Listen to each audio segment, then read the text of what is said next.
नमस्कार दोस्तों, आप सभी का USR education hub YouTube channel पे स्वागत है।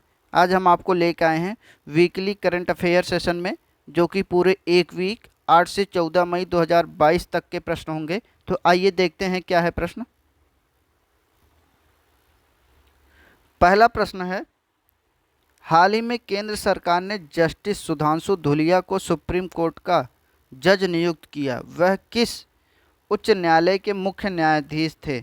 तो दोस्तों, सुधांशु धूलिया गुवाहाटी उच्च न्यायालय के मुख्य न्यायाधीश थे, जिसे केंद्र सरकार ने सुप्रीम कोर्ट का जज नियुक्त किया। दोस्तों, केंद्र सरकार ने गुवाहाटी उच्च न्यायालय के मुख्य न्यायाधीश सुधांशु धूलिया और गुजरात उच्च न्यायालय के मुख्य न्यायाधीश जमशेद पर्दीवाला की नियुक्ति को उच्चतम न्यायालय के न्यायाधीश के रूप में अधिसूचित किया है। अगला प्रश्न है, गृह मंत्री अमित शाह किस राज्य में कई विकास परियोजनाओं की शुरुआत की है? तो दोस्तों, अमित शाह ने असम में कई विकास परियोजनाओं की शुरुआत की है। दोस्तों, गृह मंत्री अमित शाह 9 मई 2022 को असम के 3 दिवसीय दौरे पे हैं। वह पूर्वोत्तर राज्यों में केंद्रीय सशस्त्र पुलिस बलों और राज्य पुलिस की केंद्रीय कार्यशाला और भंडार की आधारशिला रखेंगे। अगला प्रश्न है, एचपीसीएल के नए सीएमडी के रूप में कौन पदभार ग्रहण करेंगे? तो दोस्तों, एचपीसीएल के नए सीएमडी होंगे पुष्प कुमार जोशी। दोस्तों, पुष्प कुमार जोशी ने भारत की तीसरी सबसे बड़ी तेल शोधन और ईंधन विपणन company Hindustan petroleum corporation limited HPCL के नए अध्यक्ष और प्रबंध निदेशक के रूप में कार्यभार ग्रहण करेंगे। दोस्तों, वह 1 अप्रैल 2012 से निगम के निदेशक एचआर थे। अगला प्रश्न है, प्रख्यात साहित्यकार रजत कुमार कर का निधन हो गया, उनका संबंध किस राज्य से था? तो दोस्तों, उनका संबंध उड़ीसा से था। दोस्तों, पद्मश्री पुरस्कार से सम्मानित प्रख्यात उड़िया साहित्यकार रजत कुमार कर का मई 2022 में निधन हो गया। दोस्तों, रजत कुमार कर को साहित्य और शिक्षा के लिए 2021 में पद्मश्री से सम्मानित किया गया था। अगला प्रश्न है, हाल ही में यूट्यूब इंडिया ने किस भारतीय खिलाड़ी के लघु फिल्म बनाने के लिए समझौता किया है?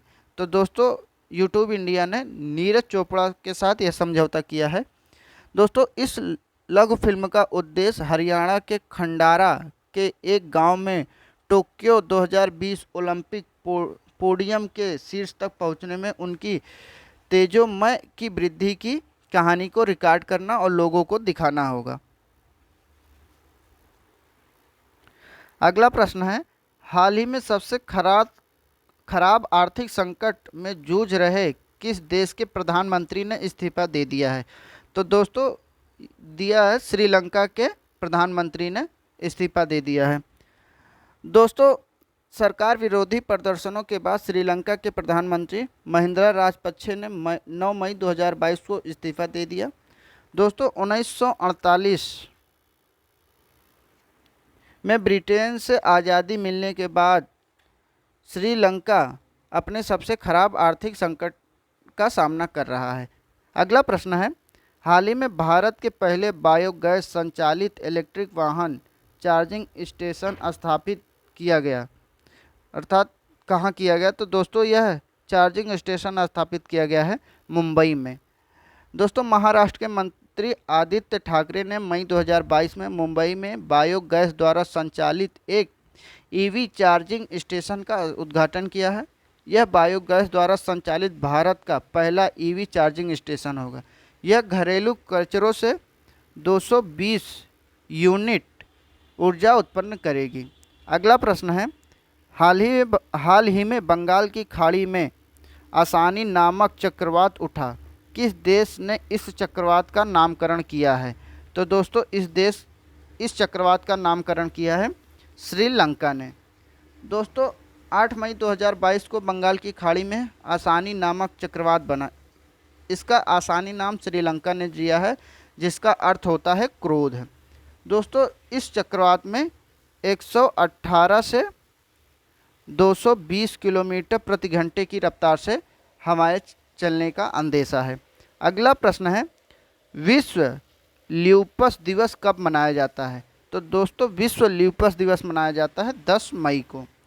दोस्तों ल्यूपस रोग के सबसे आम लक्षण बार बार होने वाले बुखार और मुंह के छाले, जोड़ों और मांसपेशियों में दर्द और अत्यधिक थकान है।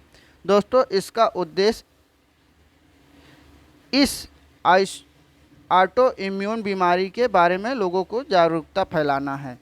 अगला प्रश्न है, हाल ही में किन 4 भारतीयों को पुलित्जर पुरस्कार 2022 से सम्मानित किया गया है? तो दोस्तों पुलित्जर पुरस्कार 2022 से सम्मानित किया गया है दानिश सिद्दीकी, अदनान आबिदी, सना इस्साद और अमित दबे को पुलित्जर पुरस्कार 2022 से सम्मानित किया गया है। अगला प्रश्न है, हाल ही में किसने अपना पहला मियामी ग्रैंड प्रिक्स का खिताब अपने नाम किया है? तो दोस्तों मियामी ग्रैंड प्रिक्स का खिताब अपने नाम किया है मैक्स वर्स्टापेन। दोस्तों रेड बुल के मौजूदा चैंपियन मैक्स वर्स्टापेन ने 8 मई 2022 को चार्ल्स लेक्लर को हरा के पहली बार मियामी ग्रैंड प्रिक्स खिताब जीता है। दोस्तों फेरारी के कार्लोस और रेड बुल के सार्जिया पेरेज क्रमशः तीसरे और चौथे स्थान पर रहे थे। अगला प्रश्न है, कामी शेरपा ने 26वीं बार माउंट एवरेस्ट का फतह कर अपना ही रिकॉर्ड तोड़ा। उनका संबंध किस देश से है? तो दोस्तों उनका संबंध नेपाल से है। दोस्तों 2021 में बनाए गए अपने ही पिछले रिकॉर्ड को तोड़ते हुए नेपाल के कामी रीता शेरपा ने 26वीं बार माउंट एवरेस्ट पर चढ़ाई की है। दोस्तों रीटा ने पहली बार 13 मई 1994 में माउंट एवरेस्ट पर चढ़ाई की थी। अगला प्रश्न है, 7 मई 2022 को रविंद्रनाथ टैगोर की कौन सी नंबर की जयंती मनाई जाएगी? तो दोस्तों 7 मई 2022 को रविंद्रनाथ की 161वीं जयंती मनाई जाएगी।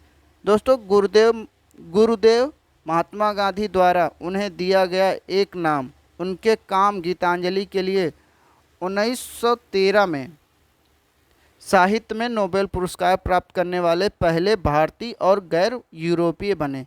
दोस्तों वह 3 देशों भारत, बांग्लादेश और श्रीलंका के राष्ट्रगान लिखने वाले एकमात्र व्यक्ति हैं। अगला प्रश्न है, विश्व रेड क्रॉस दिवस कब मनाया जाता है? तो दोस्तों विश्व रेड क्रॉस दिवस मनाया जाता है 8 मई को। दोस्तों विश्व रेड क्रॉस दिवस 2022 की थीम है बी ह्यूमन काइंड, यह थीम है। दोस्तों यह तारीख हेनरी ड्यूनेट की जयंती का प्रतीक है जो रेड क्रॉस के अंतर्राष्ट्रीय समिति के अध्यक्ष थे। दोस्तों नोबेल का शांति पुरस्कार भी यह प्राप्त किए थे। रेड क्रॉस सोसाइटी जो थी वह शांति का पहला नोबेल पुरस्कार प्राप्त करता भी हैं। अगला प्रश्न है, खेलो इंडिया यूथ गेम का शुभांकर क्या है? तो दोस्तों खेलो इंडिया यूथ गेम का शुभांकर है धाकड़। दोस्तों केंद्रीय खेल मंत्री अनुराग ठाकुर ने हरियाणा के सीएम मनोहर लाल खट्टर की मौजूदगी में धाकड़ नाम के शुभांकर को लॉन्च किया। दोस्तों 4 जून से 13 जून तक खेलो इंडिया यूथ गेम्स हरियाणा में आयोजित किया जाएगा। अगला प्रश्न है, विश्व थैलेसीमिया दिवस कब मनाया जाता है? तो दोस्तों विश्व थैलेसीमिया दिवस मनाया जाता है 8 मई को। 2022 की थीम है be aware share care working with the global community as one to improve thalassemia knowledge. दोस्तों यह 2022 की थीम है। दोस्तों थैलेसीमिया एक आनुवंशिकी रक्त रोग है। अगला प्रश्न है, केंद्रीय गृह मंत्री अमित शाह के अनुसार भारत की पहली डिजिटल जनगणना कब तक पूरी हो जाएगी? तो दोस्तों यह पहली डिजिटल जनगणना 2024 तक पूरी हो जाएगी। दोस्तों असम गृह मंत्री अमित शाह असम के कामरूप जिले के अभिना गांव में जनगणना संचालन निदेशालय के नए कार्यालय भवन का उद्घाटन किया। उन्होंने कहा कि देश के प्रत्येक जन्म और मृत्यु के बाद जनगणना अपने आप ही अपडेट हो जाया करेगी। अगला प्रश्न है, राखीगढ़ी पुरातात्विक स्थल किस राज्य में है जहां पर 3 टीलों पर खुदाई की जा रही है? तो दोस्तों यह टीले हैं हरियाणा में, जहां पे खुदाई की जा रही है। दोस्तों भारतीय पुरातत्व सर्वेक्षण ASI के संयुक्त महानिदेशक डॉक्टर संजय कुमार मांजुल ने कहा कि पुरातत्व स्थल पर 7 टीले हैं जहां पे टीला नंबर 1, 3 और 7 पर खुदाई की जा रही है।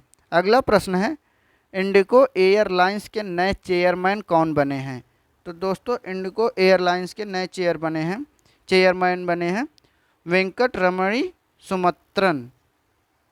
इन्हें इंडिगो एयरलाइंस के नए चेयरमैन बनाया गया है। दोस्तों इंडिगो की पेरेंट इंटर ग्लोब एविएशन ने वेंकट रमणी सुमत्रन को इंडिगो बोर्ड का नया चेयरमैन नियुक्त किया गया है। दोस्तों इंडिगो की स्थापना 4 अगस्त 2006 को हुई थी। अगला प्रश्न है, राष्ट्रीय प्रौद्योगिकी दिवस कब मनाया जाता है? तो दोस्तों राष्ट्रीय प्रौद्योगिकी दिवस मनाया जाता है 11 मई को। 2022 की थीम है दोस्तों, integrated approach in science and technology for sustainable future. दोस्तों 11 मई 1998